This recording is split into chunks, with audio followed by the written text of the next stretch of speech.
amazing what he's done. You know, I was at this festival when it started in 2009. I had a documentary in the festival called Afghanistan, which was about the first time I'm a stand-up comedian. I went to do some shows for the military in Afghanistan. If there's any military here, I'd give them a round of applause, you guys.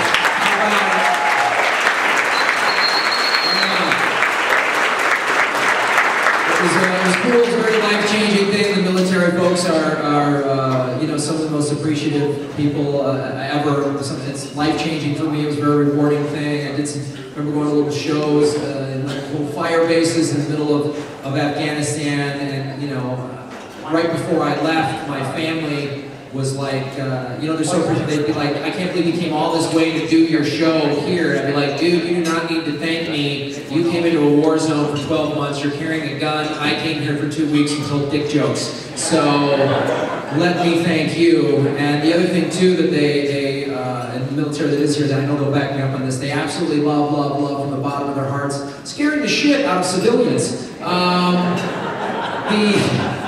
About 5-6 years ago, right before I went on my first trip, my family was like, oh my God, you're going into Afghanistan, are you scared? I'm like, hell yeah, I'm scared. You know, I don't come from a military family, I don't have any military training, you know, except getting a second-degree yellow belt in karate. And I got there, and they were like, we would fly from base to base to base in helicopters. They give you the body armor to wear. Very first base I was ever at, Salerno, right near the Pakistan border. A Marine came up to me, I still had it on, and he goes, is that the body armor they gave you? And I'm like, yeah, dude, this is what they told me to wear. And he goes, that's not the good kind. What the what? I'm like, that's not cool. And then he asked, I'm not making this up, he goes, how did you get to this base? I go, we took, I think they call it a Black Hawk helicopter. He's like, yeah, those go down. I'm like, dude, I'm gonna need a camouflage diaper. So that's what that experience was like. So I'm so glad that Rich has invited me and Chris back. So we're so happy to be here because as filmmakers and comedians ourselves, we know we've been to tons of film festivals. Film festivals is the starting point for anybody's career into the film industry. And you know, you guys, we're just very lucky to have such a fantastic festival to put together. And we've been to a lot of festivals, and one thing that is in common with all of them is the dress code is very interesting. People are either overdressed or underdressed. No one really dresses for the film festival. We're in the underdressed category. It's like, oh, there's the lead, he's in a tuxedo, and the producer's in flip-flops. Okay.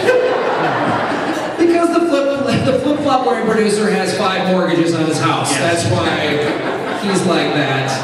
He's avoiding 8 alimonies. The first 7 were worth it. Yeah. They were delightful. So it's like, yeah. Go ahead. We love film festivals, and I know that we have a lot of awards tonight. I just want to say this about awards.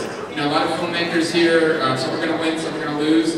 And remember, film festival awards, if you lose tonight, it's fixed, but if you win, it's based on merit. So you have that, keep that in mind. You know, Chris and I are such huge film fans. That's why we have this podcast and website, comedyfilmnerds.com. And we're both also stand-up comics and filmmakers as well. And one of my favorite things to do when I travel around the country is I like reading the one-line movie descriptions in whatever cable is in whatever hotel room I'm in, because what they will do, and DirecTV is very good, skilled at this, is they'll take an amazing movie, very classic movie, and they'll boil it down to one sentence that makes it sound like it's like an ABC family TV show. And if you hadn't seen the movie, you'd be like, what the hell are they talking about? It'd be something like, a boy returns home from the war to take over his family's business. The Godfather. A family has a crazy vacation. Jurassic Park. An FBI agent gets cooking tips from a doctor. Silence of the Lambs. So it's been a lot of fun because fans that when I travel and do shows across the country, they email me stuff on Twitter and Facebook.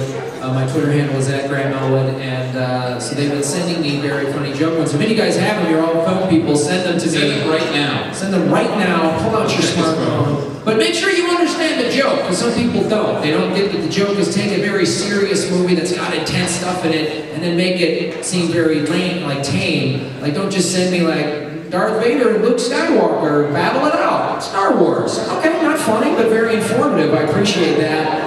like, and there's two I'll read that I've got from fans. One was from a fan in Chicago that read, a young man listens to Beethoven, Clockwork Orange. And my favorite, this came from someone in Oklahoma, which was, a young lady entertains an entire city. Debbie does Dallas. So keep that in mind, folks, as you tweet out your jokes. But, you know, we all have festival stories, too, which is so great. It's definitely, you know, we got a few just from this trip, absolutely. But, even when we did our shorts program, that was interesting. It was, 11-year-old? Oh, yeah, so we got introduced by an 11-year-old in the basement of a library. That doesn't happen very often. That's never happened to us. It sounds creepier than what it really. You guys are looking at. We weren't alone. Yeah, it wasn't just Chris and I and a laptop and an 11-year-old. It wasn't that. Yeah, with an internet connection. An internet connection. Weird. That would really be creepy and a different kind of a shorts package. So you can enjoy that joke, folks, over your food. Tip the bartenders for working hard for you. Enjoy the hummus cones. I remember once, I remember once I was at the Palm Springs Film Festival, and I had a film in, and you know, there was talk it might actually win one of the awards, and I was running into the judges periodically, and one of the judges actually came up to me and said to me, "Oh man, I loved your movie, it was fantastic, you really should have won." And I looked at him like, "Dude, the awards are tomorrow." You said that so I could drive back tonight? Yes. Thanks. Here's your gift bag. Yeah. Oh, good, more Skittles. Well, ladies and gentlemen, I think it's time for us to bring up the reason we're all here, the man behind the entire festival. Let's face it, this guy is amazing. What he has to do with so little, what he pulls off is nothing short of magic. It's really amazing, and like as a filmmaker, my documentary they put in here, I submitted to a bunch of festivals, and they all turned me down. And then he called me and was like, I want this in my festival. It's Films for Change and all that stuff like that. So and that's why. And we were talking about when we were doing our podcast, and we've interviewed some of you here tonight, and many of you have been back. This is your second or third year here. It's like it's sort of a reunion. Like everyone keeps coming back because the vibe and the support here is very cool. And the reason that has been the way it is because of the gentleman we're about to bring up who started this whole thing. Ladies and gentlemen, a big, warm, heartfelt welcome to the man that brought us all here, Mr. Rich Heinrich, everybody. I'm your favorite. There he is.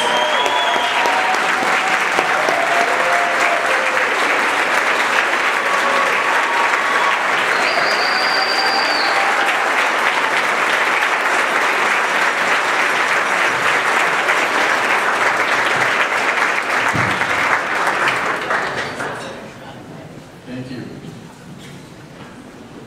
Never knew that movies would bring about so much excitement. You know, this festival was by far the hardest ever. It was that sort of thing that last year we got through was hard enough. And, you know, I thought, okay, well, you know, I'll take a little time and we'll put this thing together. You know, we'll raise money, because there's lots of money out there to be had. And then there was none. So I said, okay, well, you know, we'll just make a smaller festival, it'll be fine, you know, and how much could it really cost? You just have to have movies and a screen to show them on, and, you know, hopefully some friends can chip in on gas money and carpool. But people like flights. They like to fly. So you go, okay, well, you know, we talked to Southwest and see if they can help us out again. But no, they were broke. So I went to American Airlines and said, please, dear God, please help. And they said, sorry, you didn't receive your rejection letter. Like, no. Can't you still help? No, we're already done doing our awards. Next year, try us earlier. So I went back to them and said, okay, well, what about this flight you have that goes from LAX to Albuquerque? Certainly there needs to be more people on that flight. And so I said, okay, you have a point. I said, okay, well, if you give me some of those flights, I'm sure I can fill it, but if I'm going to fill those, then I need kind of a couple more. And And so, without a doubt, American Airlines has just been a fantastic sponsor for us this year.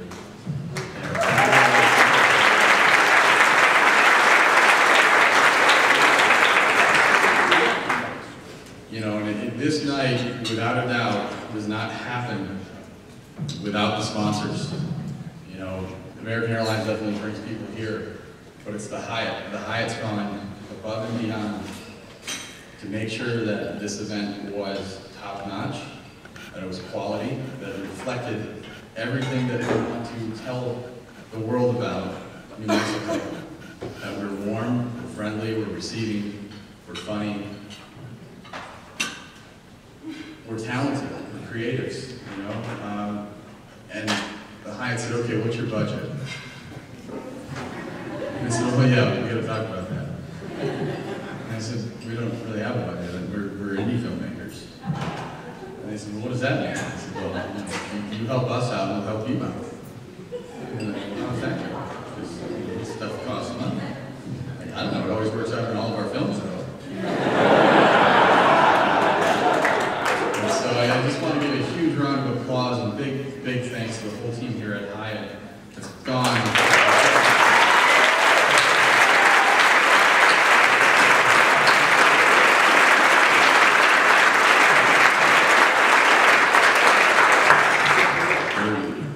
The film office, the mayor's been great supportive of the chemo. Those guys just went above and beyond, making sure that the trains were leaving the stations on time.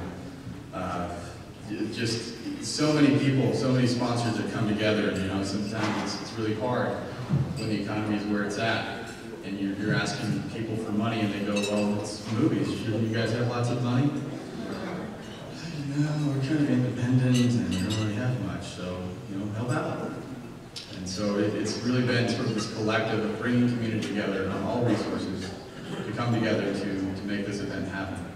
And we got sort of close to the end, and it didn't really look like there's going to be too many sponsorship dollars rolling in. Definitely, huge help came in at the last minute from Harley Davidson. So I really want to thank Harley Davidson.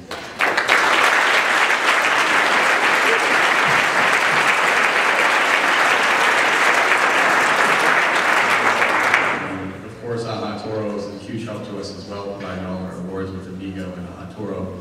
And Quantum Cow was also a last-minute savior for us. And so many people that couldn't necessarily give money that gave so much more. And that's really true of the staff, the volunteers. Everybody works for free, and they work mad, insane hours, like around the clock, to make this all happen. And I'm always amazed every year when I start off the festival, and I have a couple people left from the year before. I said, okay, they're as crazy as I am, and they're coming back.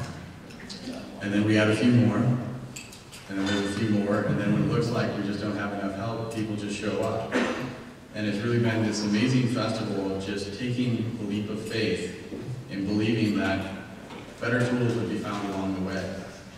And now I have a whole room full of people, and I have no idea how you really got here, how it all happened. Because so many people participated to make it happen. And it's the big lesson of this festival was about having the persistence of vision. And I think we see that reflected in so many of the films throughout the festival. When I was watching The Highest Pass last night, and I told John, I said that it's the journey that I go on, that everyone that gets involved with the festival has to go on. We don't know what's ahead. We know it's a huge, unsurmountable task that's in front of us logically, but we just trust our hearts and we move on. And because we do, because we keep pushing and we keep persevering, and we hold true to that persistence of vision, this is what happens. We bring community together. We bring so much into this community that is struggling. And so many of us, I know personally, every single one of you that I've invited and that I'm friends with, and I know how hard it was to get people here, and so many challenges, John Carlo getting stuck in Lincoln Tunnel. And I know that John Fitzgerald was, stuck going, hey, my ticket, there's a problem. The Cantor brothers going, yeah, they said something like your credit card didn't go through.